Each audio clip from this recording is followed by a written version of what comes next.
আমারে অনেকে কইতেছে যে আপনি প্রফেসর ইউনূসের সরকারের উপরে এত চেতলেন কে? যখন কেউ গণমানুষকে অবজ্ঞা করে, তার ছোট ছোট আকাঙ্ক্ষাকে উপেক্ষা করে, আমার মাথায় আগুন ধরে যায়। আমরা তো এটা আশা করি নাই যে প্রফেসর ইউনূসের সরকার দেশকে সোনায় মুড়াই দেবে, সে কথা বলিও নাই, তারা সেটা পারবেও না। আমরা চাইছিলাম যে ইন্ডিয়ার প্রত্যক্ষ সমর্থনে আমরা ফ্যাসিবাদে পিষ্ট হয়েছি, সেই ইন্ডিয়া ঘৃণিত পতিত ফ্যাসিস্ট আর তার দলবলকে আশ্রয় দিছে, সেই রাষ্ট্রকে, ভারত রাষ্ট্রকে বুঝায় দেওয়া কামটা তোমরা ভালো করো নাই। এটা জাতীয় মর্যাদার প্রশ্ন। প্রত্যেক দিন পুশিন করতেছে ইন্ডিয়া। দেখেন এডিটর সাহেব, আপনি পুশিন লিগে সার্চ দেন, দেখেন কয়দিন পর পর কি পরিমাণে পুশিন হইতেছে বাংলাদেশে। আর মোদির ফুয়া, বিএনপির রিকমেন্ডেশনে হওয়া আমাদের পররাষ্ট্র উপদেষ্টা শ্রী শ্রী তৌহিদানন্দ প্রভুপাদ পাকিস্তান হইলে পৌরুষ জায়গায় ওঠে, আর ইন্ডিয়ার পুশিনে নেতায় যায়। আমাদের স্বরাষ্ট্র উপদেষ্টা কয় এটা ইন্ডিয়ার উস্কানি না, মানে ওই বাংলাদেশের উপদেষ্টা না ইন্ডিয়ার উপদেষ্টা, এটাই প্রশ্ন। হাসিনার আমলে কেন পুশিন হয় না? আর কেন হাসিনা ক্ষমতা থেকে চলে গেলে পুশিন শুরু করে ইন্ডিয়া? ইন্ডিয়া দেখেন বাংলাদেশ থেকে পণ্য আমদানিতে নিষেধাজ্ঞা দিছে। ওই মাসে, যে মাসে নিষেধাজ্ঞা দিছে, ওই মাসে প্রায় 18% আমদানি বাড়াইছে বাংলাদেশ। দেখেন, এমনকি এই বছর মে মাসে আইসাও বিবিসি রিপোর্ট করতেছে ইন্ডিয়া থেকে পণ্য আমদানি কমে নাই, বাড়ছে। শুধু তাই না, ইন্ডিয়া থেকে চাল আমদানি করবে সরকার, চুক্তি ফুক্তিও করে ফেলেছে। আর ইন্ডিয়া একের পর এক বাংলাদেশের পণ্য আমদানিতে নিষেধাজ্ঞা দিয়ে যাচ্ছে। পরপর 3 মাসে 3বার নিষেধাজ্ঞা দিচ্ছে। দেখেন, এর মধ্যে মাইলস্টোনের দুর্ঘটনা হইল। ইন্ডিয়া কইল ডাক্তার পাঠামু, আর আমাদের স্বাস্থ্য মন্ত্রণালয় লাল ফেলাইতে ফেলাইতে ফেলাইতে রাজি হয়ে গেল। আসলো ইন্ডিয়ান ডাক্তার। আমি কইলাম স্বাস্থ্য মন্ত্রণালয়ে, আমাদের ডাক্তারের এই বার্নের রোগীদের কোন চিকিৎসা দিতে পারবে না যেটা ইন্ডিয়ান ডাক্তার দিবে? চুপ করে থাকে, কথা কইতে পারে না, উত্তর নাই তো। কেন তারা কইতে পারে না যে ভাই ধন্যবাদ, আমরা নিজেরাই পারবো? এর মধ্যে পাঠাইলে ইলিশ। গতবার আমরা মেলা হাউকাউ করেছিলাম না, সেটা তারা পাত্তাই দেয় নাই। যেন ইলিশ ওদের বাপের, বাংলাদেশ মনে হয় ওদের বাপের জমিদারি। ইন্ডিয়ার ভয়ে থরহরি কম্প এদের। ইন্ডিয়ার সাথে ডিলিংস বাদ দেন, আওয়ামী লীগের মিছিল ঠেকাতে পারে না, এতই অপদার্থ এরা। ইন্ডিয়ার সাথে সম্পর্ক উন্নয়ন করবে। ইন্ডিয়ার সাথে আমাদের সমস্যাটা কি সেটা জিগান উপদেষ্টাদের কইতে পারে কিনা, কোনো ন্যারেটিভ আছে কিনা। হাসনাত আবদুল্লাহ কইছে যে এই সরকারের যে কোনো ব্যর্থতা আমাদের দোষ দেয়, দিবেই তো। এই সরকারকে কে বানাইছে? ওয়াকার, ছাত্ররা আর আসিফ নজরুল। তো দায় নিবা না কেন? পুরা জুলাইকে তো তোমরা মিডিল ক্লাসের ন্যারেটিভ বানাই ফেলছো, যেন মিডিল ক্লাস আর ঢাকা ইউনিভার্সিটির ছাত্ররা জুলাই করেছে। যেহেতু মিডিল ক্লাস এটা একা করে নাই, বেশিরভাগ করছে দরিদ্র প্রান্তিক মানুষেরা, তারা তাই জুলাই দুর্বল হয়েছে, তারা সরে গেছে, তোমরাও দুর্বল হয়েছো। ওই রাজপথের শক্তিটা দূরে সরে গেছে। যাই হোক, এই ইন্ডিয়া প্রসঙ্গে একটা গল্প মাথায় আসলো যে কেন প্রফেসর ইউনূসের সরকারের এত ইন্ডিয়া প্রেম, এত বাম্বু খেয়েও ঠিক হয় না। এক মহিলা তার হাজবেন্ডকে ডিভোর্স দিছে। তো ডিভোর্স দেওয়ার 2 বছর পরে মহিলার পেটে বাচ্চা এসেছে। তো মহিলারা সবাই জিগায় তোমার না ডিভোর্স হয়েছে? তো মহিলা কয় হ্যাঁ হয়েছে, তবে ওই মাঝে মাঝে মাপ চাইতে আসে। তো ইন্ডিয়া মাঝে মাঝে প্রফেসর ইউনূসের সরকারের কাছে মাপ চাইতে আসে। যাই হোক, আজকের বিষয় ছিল নারী আসনে সরাসরি ভোটের বিষয় নিয়ে আলাপ করা। আসেন এটা দেখি, তাইলে দেখবেন আমাদের পলিটিক্যাল পার্টি, প্রফেসর ইউনূসের সংস্কার কমিশন আর এই ঐক্যমত কমিশন কেমন ভালসুন আর মূর্খসুদা। বাংলাদেশের সংসদে এতদিন 50টা নারী কোটার আসন ছিল। তো সংবিধান সংশোধনী কমিশন সেটার বাড়ায় নারী কোটার আসন 100তে বাড়ানোর সুপারিশ করেছে। এর উপরে এনসিপি আবার দাবি করেছে 100টা নারী কোটা আসনে নির্বাচন সরাসরি ভোটে হওয়া উচিত। মানে মরার উপরে খাড়ার ঘা। আসেন আসলে নারী কোটার আসনে সরাসরি ভোট এটা একটু বুঝে দেখি।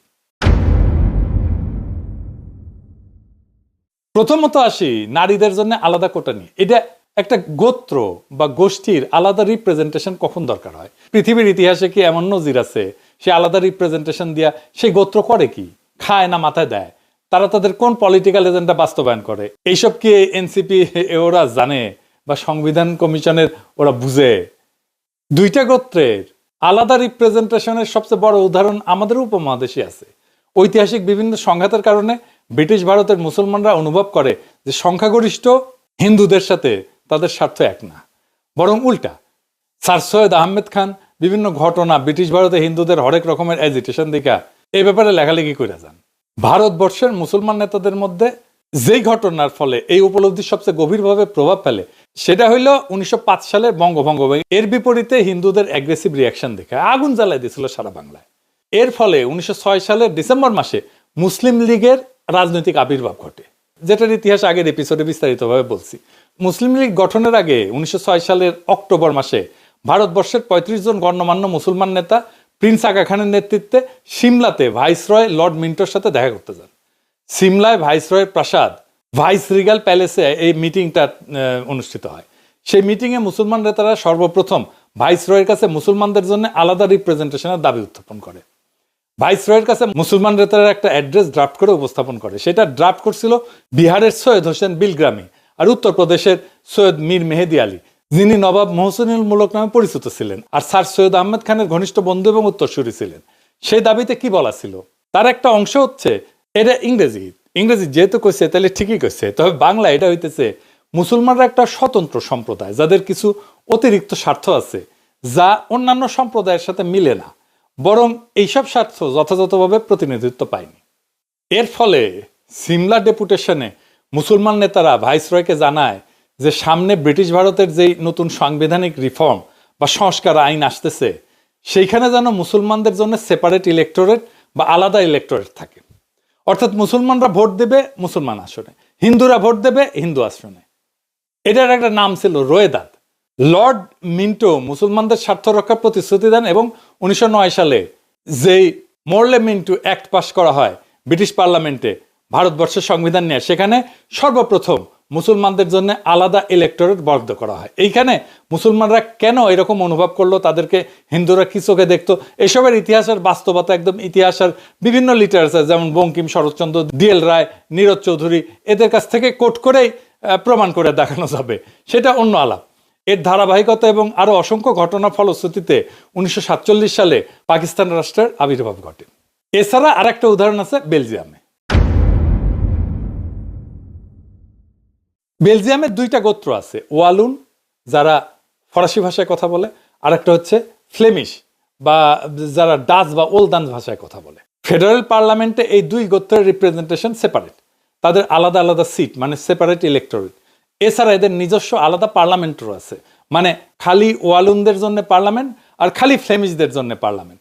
তাইলে এতক্ষণ ধরে যা বুঝলাম আমরা, সেটার মর্মার্থ হচ্ছে একটা গোত্র বা গোষ্ঠী তখনই নিজেদের জন্য আলাদা সেপারেট ইলেক্টোরেট অথবা রিপ্রেজেন্টেশন দাবি করে যখন তারা অনুভব করে যে তাদের স্বার্থ অন্য গোত্র সংরক্ষণ করবে না।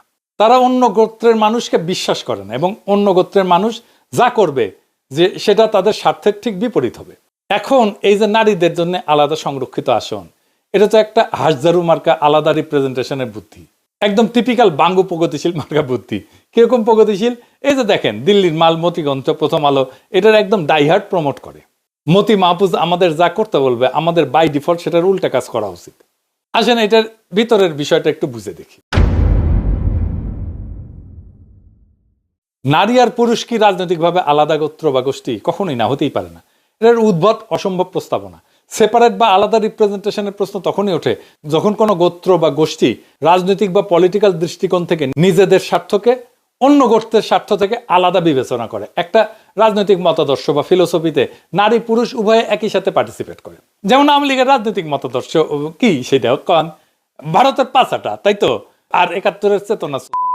এই যে আওয়ামী নারী, আওয়ামী পুরুষ, আওয়ামী বৃদ্ধ, আওয়ামী যুবক সবাই এটা ধারণ করে। একইভাবে বামাদের রাজনৈতিক মতাদর্শ কি, যেটা যাই হোক বাম নারী পুরুষ একসাথে ধারণ করে, তাই না? ইসলামী রাজনীতির মতাদর্শ নারী পুরুষ উভয়ে একসাথে ধারণ করে। এখানে নারীদের সাথে পুরুষদের কোনো ন্যূনতম রাজনৈতিক ডিফারেন্স নেই। নারী আর পুরুষ আলাদা সেপারেট কোনো রাজনৈতিক গোষ্ঠী না, যে ঠিক যেরকম যুবক আর বৃদ্ধ কোনো আলাদা রাজনৈতিক গোষ্ঠী না।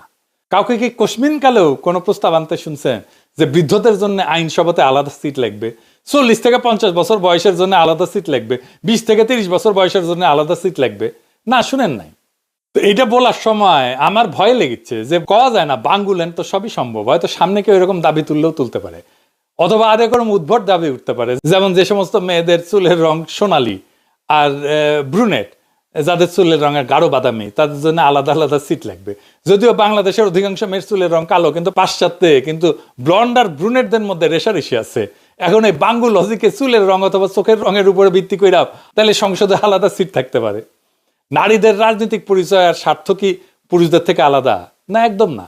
আমি একজন নারী, ভারতীয় আওয়ামী বাম দালাল, যেমন লাকি আক্তারকে যেরকম অপছন্দ করি, সেই একই রকম ভাবে অপছন্দ করি পুরুষ অমিপিয়াল আর এই যে হিজরা নাকি মুন্নিশা অনেকে কয়। তো এখানে নারী পুরুষ হিজরা তো ম্যাটার না। ঠিক আর উল্টা, আমি জুলাই আগস্ট বিপ্লবের এই বিপ্লবী নারীদেরকে ঠিক ততটাই রাজনৈতিকভাবে আপন মনে করি যতটা করি জুলাই আগস্ট বিপ্লবের বিপ্লবী পুরুষদেরকে। ওই যে বিএনপির ব্ল্যাকমেল কুইন রুমিন পারানা আর ফজা পাগলা দুটোই আমার একই রকম রাজনৈতিক শত্রু। এখানে নারী পুরুষের তো কোনো প্রশ্ন ওঠে না। যদি কারো আলাদা রাজনৈতিক স্বার্থ বা ইন্টারেস্ট নাই থাকে তাহলে আলাদা সেপারেট আসন প্রস্তাবে আনা তো পুরা স্টুপিডিটি, এটা ভোগাস একটা দাবি। বাঙ্গুরা তো নারীদের জন্য আলাদা 100টা আসন চায়, যেখানে এনসিপি আবার দাবি তুলছে ওর উপরে, গোদের উপরে বিস্ফোরা সরাসরি ভোটে নারী প্রার্থী নির্বাচিত হবে। তো নারীরা কি তাহলে সেপারেট ইলেক্টোরেট দাবি করতেছে? যদি তাদের জন্য আলাদা আসনই বরাদ্দ থাকে তাহলে তো সেপারেট ইলেক্টোরেট হয় যুক্তিযুক্ত। এসব আবালদের যদি এই প্রশ্ন করেন দেখবেন মাথা চুলকাইতেছে, কারণ তারা বুঝেই না তাদের দাবির মানে কি। আন্দাজে কয়েকটা টার্ম শব্দ শুনে অল্প বুঝে বা না বুঝে সেটা নিয়ে লাফানো শুরু করে। ব্রিটিশ ভারতে মুসলিম আর হিন্দুদের মধ্যে যখন সেপারেট ইলেক্টোরেট হয় তখন সেটা ছিল মুসলমানদের জন্য আলাদা আসন, যেখানে মুসলমানরা তাদের প্রার্থী নির্বাচন করবে, আর হিন্দুরা হিন্দুদের জন্য আলাদা আসন, যেখানে হিন্দুরা তাদের নিজের প্রার্থী নির্বাচন করবে। বেলজিয়ামে ওয়ালুন আর ফ্লেমিশদের একই সিস্টেম। তো নারীরা যেহেতু আলাদা 100টা আসন চায়, সেখানে কি খালি নারী ভোটাররাই ভোট দিবে? মানে নারী এমপিদেরকে কি খালি নারী ভোটাররাই নির্বাচিত করবে? যদি এর উত্তর চান দেখবেন যে মাথা চুলকাইতেছে। উত্তর যদি হয় হ্যাঁ, তাহলে সেই নারী ভোটাররা কি পুরুষ বা কম্বাইন্ড আসনেও ভোট দিবে? তো এখন এরা কবে যে হ্যাঁ অবশ্যই দিবে। তাইলে তো নারীদের ডাবল ভোট হয়ে গেল, মানে একজন নারী ভোটার 2বার করে ভোট দিচ্ছে, যেখানে পুরুষরা 1বার করে ভোট দিচ্ছে, যেটা গণতন্ত্রের একদম মৌলিক নীতি, 1 পার্সন 1 ভোট। এই মূল নীতির বিরুদ্ধে। বিশ্বের কোথাও এরকম উদ্ভট সেপারেট রিপ্রেজেন্টেশন সিস্টেম নাই।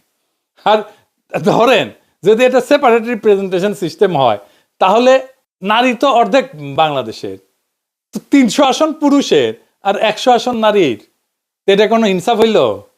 আবার দেখেন এটা যদি বলেন তখন ওরা কবে হয়তো যে না না, নারী আসনে নারী পুরুষ সবাই নির্বিবাদে ভোট দেয়া খালি নারী প্রার্থীদের নির্বাচিত করবে। তো নারী আসনের মূল লজিকই তো হচ্ছে নারীদের স্বার্থ পুরুষদের হাতে নিরাপদ না। তসলিমা নাসরিন থেকে শুরু করে সব বাঙ্গু প্রগতিশীল নারীবাদীদের তো একটাই থিওরি। তো ধরে নিলাম সেটাই যদি হয়, তাহলে নারীরা কেন নিজেদের জন্য সেপারেট রিপ্রেজেন্টেশনে পুরুষদের ভোটাধিকার প্রয়োগের অধিকার দিবে? আজব ব্যাপার না? যখন ব্রিটিশ ভারতে হিন্দু মুসলিম অথবা বেলজিয়ামে ওয়ালুন ফ্লেমিশ সেপারেট ইলেক্টোরেট হয় আর 2টা গোত্র বিশ্বাস করে একে অপরের স্বার্থ রক্ষা করবে না, তখন তারা নিজেদের আসনে অন্য গোত্রকে কখনোই ভোট দিতে দেয় না। তো যদি এটা নাই হয়, মানে একটা গোত্রের আসনে যদি আর একটা গোত্রের মেজরিটি মানুষ এসে ভোট দিচ্ছে, তাইলে তো পুরো সেপারেট ইলেক্টোরেট বা রিজার্ভ সিটের পারপাস বা উদ্দেশ্যই মাঠে মারা গেল। মানে বাংলাদেশ স্টুপিডিটি মাঝে মাঝে আমার মাথায় রক্ত উঠায় দেয়। নারীদের সংরক্ষিত আসনে যদি পুরুষরা ভোট দিতে পারে তাহলে নারী পুরুষের আলাদা আলাদা আসনের দরকার কি? আর নারীদের জন্য সেপারেট সিটের দরকার কি? পুরো ব্যাপারটা এতই বোগাস, এতই বুলশিট যে বিশ্বের কোনো পাশ্চাত্য দেশের আইনসভায় এরকম নারীদের জন্য আলাদা সংরক্ষিত আসনের কোনো বিধানই নাই। আছে? নাই। জি আর ঠিকই শুনেছেন, পাশ্চাত্যে কোনো দেশে নারীদের জন্য কোনো আলাদা নারী কোটার আসন নাই। পাশ্চাত্যরা তো নিজেদের নারী স্বাধীনতার নারী ক্ষমতায়নের সূতিকাগার বলে মনে করে, বাঙ্গু প্রগতিশীলরা তাই বলে। সেই পাশ্চাত্য জগতে 20 শতাব্দীতে নারীরা প্রথম ভোটাধিকার পায়। সেটা পাওয়ার পর থেকে আজ পর্যন্ত একটা পশ্চিমা দেশ, জাপান, কোরিয়া, কোথাও এই নারীদের জন্য আইনসভায় কোটা নাই। তাদের ইতিহাসে কখনোই ছিল না।